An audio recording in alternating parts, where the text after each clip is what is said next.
bienvenue dans Focus Entreprise. Cette semaine, on va parler de l'invention qui est la genèse de toute activité entrepreneuriale. Pour cela, on va s'intéresser à une idée simple, tellement simple que l'on se demande pourquoi elle a mis tant de temps à exister. Healthy Can est une double protection posée sur les canettes en aluminium grâce à Philippe Goumas. Adieu les bactéries, vous pourrez déguster vos boissons en toute sécurité. Et ce n'est pas le Covid qui lui en a donné l'idée, car son brevet est aujourd'hui déposé en France et dans une trentaine de pays. Un long parcours que nous raconte son inventeur qui n'a rien perdu de son enthousiasme. Healthy Can, ça part d'une idée toute simple. À un moment donné, j'étais restaurateur.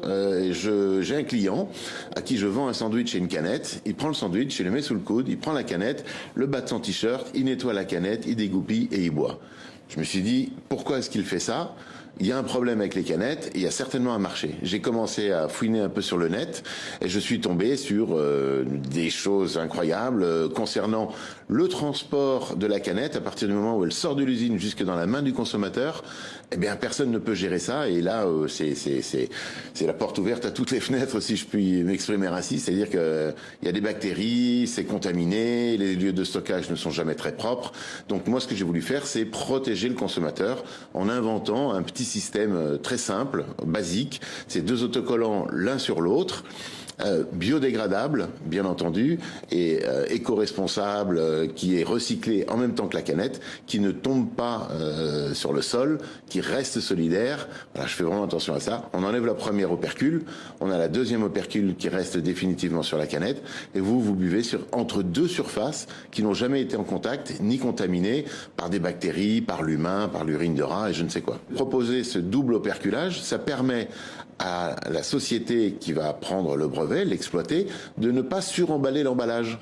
Donc d'un côté, ils vont faire des économies, ils vont arrêter d'emballer l'emballage, ce qui est un peu fou quand même comme idée, et ils vont mettre simplement l'opercule sur le dessus.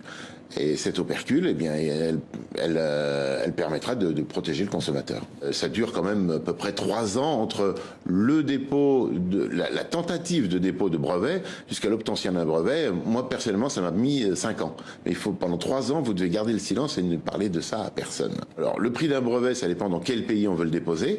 Si c'est en France ou en Europe ou dans le monde, il faut compter quand même 120 000 € pour un dépôt mondial sur une dizaine d'années. Parce qu'une fois que vous l'avez déposé, il faut faire ce qu'on appelle le maintien du brevet dans le pays qu'on a déposé. Et ça, c'est une redevance annuelle.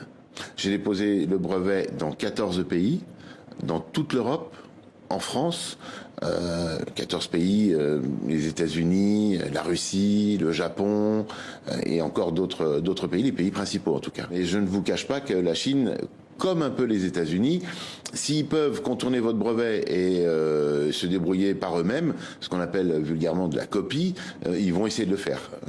Voilà, ça c'est un peu le danger des brevets, mais il faut jamais perdre espoir, il faut toujours croire à son brevet. Voilà, chaque année, des centaines de millions de canettes sont vendues dans le monde. C'est un marché colossal qui s'ouvre à Healthy Can. C'est la fin de ce Focus Entreprise.